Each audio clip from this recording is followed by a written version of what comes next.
Building a business is always a difficult task, but how hard is it to build your business when you start during the pandemic?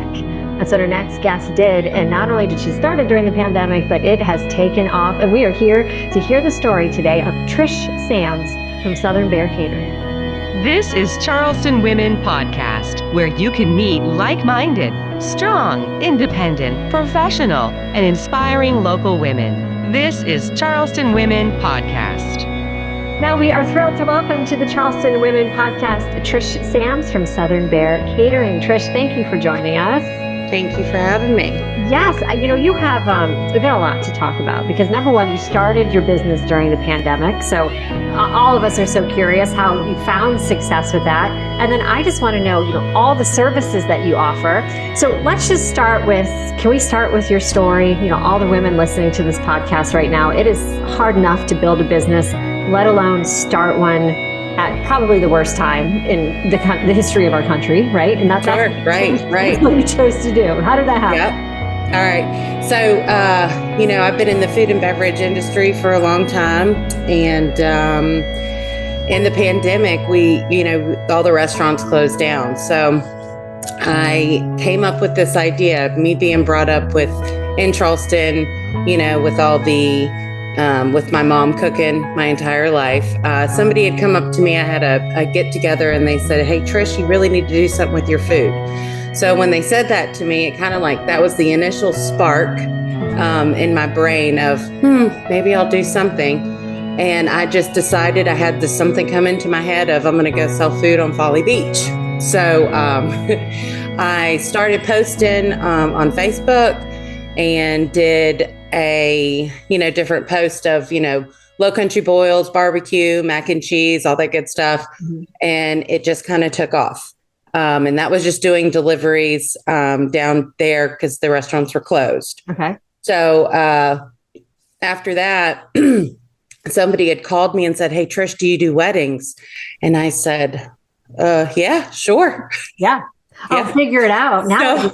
So I basically went onto YouTube and Google and taught myself the event side of catering, because all I knew was I knew how to cook. Mm-hmm. I knew raised with my mom being from Charleston. We're all about Southern hospitality. And that's what she did when we were growing up was, all the events and all that good stuff. So I just kind of looked into wedding catering and, what that entailed and whatnot. And I said, sure, I'll do it. And that was in the first month that I was in business. I booked my first wedding. And ever since then, I'll be honest, it just kind of took off. I posted and posted and posted every page that I could find on Facebook, Instagram, just to brand my name out there. Mm-hmm. So in 2020, for 6 months, I did 64 weddings or on-site events. And in 2021, we did 123 on-site and weddings. And for 2022, I closed out at 213.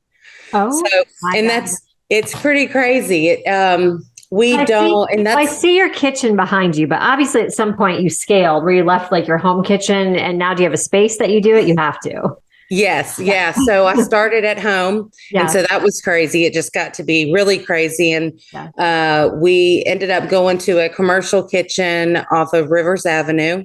Okay. And we grew out of that kitchen. It was just too much. It didn't have enough space. It didn't have enough storage, because we do, 3, 4, sometimes 5 weddings in a day. And I moved into Ghost Kitchen, which is off Dorchester Road. Mm-hmm. So it really worked out really well for us. The only reason I'm able to do all of this, honestly, I have a really awesome crew, full-time crew members that work with me in the kitchen, and it's all family and friends. So, and most of my crew members are all people that are, it's people that I know and people that have supported me from day one. So it's pretty cool. Everyone's talking about real estate. The conversation continues with Voice for Real Estate podcast. Listen and learn from the experts who call the Carolinas home. Podcast advertising gives your business a voice of authority. Be heard. Advertise on this podcast. Visit voiceforrealestate.com. You're listening to the Charleston Women Podcast. How did you, when you went to YouTube for the first time, because so for example, I have a family of 6, and it is so hard sometimes to gauge like how much food we need for 6 people, right? So when you get your first wedding and they're like, we've got 50 guests, 100 guests. You're right. For me, I mean, was that the hardest part in the beginning? Like, how much do you make? How many ingredients do you buy to like, multiply these recipes? It's amazing that you figure that out so quickly. Yeah. So that first, I'll be honest, the first year and a half, I learned a lot on how much to cook and what not to cook and how much to charge. And, because I really went into this completely blind, had no clue. And we always joke about the first wedding that I did. So I was up all night the night before peeling potatoes in my living room and cooked a potato salad that I promise you could feed probably 200 people. And this wedding was only supposed to have 100, And again, me growing up down here from the South, we cook for an army, so we're not, it's, I'm thinking, oh, well, they're going to take this much or this much, but I had no clue. Yeah. So it took a lot of me just trying to gauge it event by event. You lose money, you get money. And at the end of the day, 3.5 years down the line, it's pretty awesome. What would you say to someone who is starting a business or has a new business and is struggling? Do you have like one secret sauce to success? It sounds like with you, it was just your tenacity in the beginning, just to keep posting and get the word out there. So that's a big thing. The other part, I do believe in growing a successful business that I learned that, from other people that I was, inspired by. Always getting back to your clients within that 24 to, 38 hours or whatever. That is one thing that a lot of my people always say, well, nobody will get back to me. Nobody's, you're the first person to contact me. I also have I have a really good personality when it comes to like talking to people. So when people talk to me for the first time, I treat them like I would treat my sister talking to her or my best friend talking to her so that they feel comfortable. So if that client doesn't feel comfortable when they come to me and they're, this is a big, big day because we do, the majority of the events we do is going to be weddings. Okay. So a lot of my brides that will come to me and they're super nervous about how the food's going to be, how the food's going to be presented, yada, yada. It's, I make them feel comfortable really is for me. I've seen as probably the best. Yeah. I would say you could sell me anything right now. I'm all in. I want some of the mac and cheese that you started out with. Yeah. Yeah. Oh, it's pretty good. It's pretty good. Let's talk about where you are now, because I like you say you're a full service catering company. You offer the best Southern foods and hospitality. But you're not a company that just puts a chafing dish on the table. You create an event of its own. And talking to you now, I see that's something that you've learned. But how do you go about that? How do you make the food in of itself a event, if you will? So, when I started this, I had this big vision, and my vision is to make it family oriented. So, like when you go to a hotel and you'll go in and they just have these chafing dishes all out on the table, right? And it's just these silver chafing dishes and you go through a line and that's it. What we do is I present a whole presentation of it, So if my bride comes to me and says her colors are dusty blue and ivory, I'm going to take those colors and we have sashes that go on the tables. We, use all the tiers. We make it beautiful. We really go above and beyond where, a lot of times, most of the time we get a lot of our clients that come in for tasting and they're like, this is just not your ordinary wedding food. And I always say it's because there's a lot of love that goes into it. I'm the one that cooks, the majority of the food and the other people that cook for me have learned from me. Same thing with our presentations and what we put on the table. Like I said, I just don't like the idea of just putting stuff out there and be like, okay, here's your chicken or. So what would you say, what would be ordinary wedding food versus what you offer? I think it's more really the flavor, to be honest with you. A lot of stuff that you get at a wedding, a beef tenderloin's a beef tenderloin, but our beef tenderloin is literally cooked to perfection, and same thing with like, fried chicken. That's something really hard to cater at a wedding because it's going to get soggy or we have different heating methods that assure us that that chicken's good and that chicken's going to be crispy whenever it goes out onto the table. And if we think it's not going to be, we don't offer it. We offer different suggestions for that bride or that client to go a different route. What's hot right now? What do brides can't seem to get enough of? Our grazing tables. Okay. So what we do grazing tables? So we do a charcuterie grazing table. So it's a massive charcuterie. Love it. And then we do the add-on appetizers. So your chicken and waffles, your barbecue sliders, mushrooms, all the different, apps that we offer. And we put it on a big table and just make a huge display. Everything is tiered up. It's super fun. And it's super fun for a big wedding too, because that's like a big centerpiece. And then we add on, different appetizers. Trish, what was your background before the pandemic hit and before you were starting to sell food from your home kitchen on Folly Beach? My dad is a CPA and I've done accounting my entire life. And as a second job, I always did food and beverage. So I always had the food and beverage. This is something I just always loved and loved to be a part of. So it kind of worked out when I started this because I have that accounting background and doing QuickBooks and having that business side of it along with, having the food and beverage side of it. It all just kind of worked out. Now it all makes sense. You have the creativity, but you have that business mind.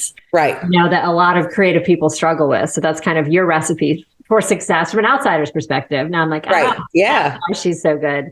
Yeah. You guys offer pickup, you delivery. As far as sizing of events, like, is there any event that's too small? Is there anything that's too big that you can handle? No, one of our mottos, one thing we always say is no event is too big or too small. So it doesn't matter. A lot of times people just want something to have set up at their house. So we offer the delivery and setup where we'll bring it. We're going to set it up like we would at any other event. And our staff, that person would leave. So it's not like you have to have somebody on site for the whole thing. If it's 20 people, a birthday, we do tons of those. So when you were scaling your business and you started, hiring employee number 1 and then employee number 2, I know they were friends and family, but that had to be a pretty cool feeling It's a very cool feeling. Yeah. So I'll just, I'm going to throw it out there. So I'm a recovering alcoholic and addict. So I've taken a lot in my life. Right. And to be able to now give back and be on this side of it is a really, really cool feeling. That's awesome. It's a very satisfying feeling knowing that I'm able to help other people. And a lot of my crew members are recovering alcoholics and addicts that are really good friends of mine. Were they in the food and bev industry before? Yeah. So it's really cool how everything just kind of circles around for me. Never in a million years, ever did I ever think I would be in the position I am right now. Right. And I just honestly to love what I do, like I absolutely love my job. And I wish a lot of people are listening to this interview. I wish you could see Trish. Like you see it, you're glowing. You truly love what you do. I can tell. I do. You said you never thought that you'd be in this position. Like, does it still shock you sometimes? Like, I am like kind of a badass. Like, look at, I have created, I don't want to say that on a podcast, but that's what you are. Like, you stumbled into this business and you have scaled it and built it, employing other people. Like, I am truly impressed. Thank you. Thank you. Yes. And honestly, that is one thing that I have gained over the past couple of years is a lot of confidence in myself. And I have realized that if I don't have confidence in myself or my business, I'm not going to get anywhere in life. Yeah. And that is really what it's taken. It took a lot of fear. Like I had a lot of fear before, and I had to seriously just put that just to the side and just be like, let's just do it. Let's do it. And I just continue to go day by day, and I do the ebb and flow of life and take it as it comes, good or bad. It doesn't matter. It's just another day, I have two more questions. The Uh-huh. first one, I think a lot of women, especially, it seems like since the pandemic, what was a side hustle has become a full-time business for a lot of women. What would you say to someone who's maybe flirting with that idea? Like, maybe I could do it. Maybe I could have the freedom to be the boss lady, the business owner. Like, how do you decide to take that leap? You just do it. Um, Close your Honestly. eyes. And that is seriously what I did. I started with no money. I started with nothing, and I had nothing. I had no credit. I had nothing. And I literally I was 39 then. So 39. And I was just like, whatever, I'm doing it. What do I have to lose? It's either going to go or it's not. And if it's not, it's okay. There's another route that I need to take. And it just happened for me that this was the route that, was apparently planned out for me. I just didn't know it. Good for you. Second question. This always seems a little odd, but I love asking it. I think I'm a big believer as to like what you do in the morning when you first wake up can set the tone for your entire day. So I love asking successful women like yourself, like, what does your morning look like? So when I wake up, I take the dogs out. Okay. Oh, we didn't mention your business is named after your dog Bear, right? It is. I should have said that from the beginning. I'm so sorry. We actually we got Bear right when the pandemic was starting, and Bear has always been just kind of my emotional support dog. Mm-hmm. And it just seemed fit, whenever we came up with this business. So, yeah. But no, I'll get up and I go outside, and I'll be honest, I just bought a piece of property on 1.5 acres of land, and it is completely silent out here. I'm kind of in the country, and it's beautiful. Mm-hmm. And, every morning I do a meditation and a gratitude. And it's just something that I have to do for myself, asking God to, guide me through my day. And that is truly how I get through every day. I love it. Trish, where can we go to find more information about your company and the website, the social media? Like, where can we follow all the things? So I'm on Facebook and Instagram. So they're both just under Southern Bear Catering. Okay. And then our website is southernbearcatering.com. All right, Trish, thank you so much. Thank you. Is there anything else you'd like to add that I didn't touch on or you'd like to talk about? I don't think so. I think you got it all. Well, I'm happy to share your story with the Low Country and book Southern Bear Catering. Yes. For your next event. Again, the website, you can get everything right there at Southern Bear Catering. Also follow them on social media. And this has been Trish Sams with the Charleston Women Podcast. Thanks for spending time with Charleston Women Podcast. Please like us and follow us on whatever platform you're using to access Charleston Women Podcast.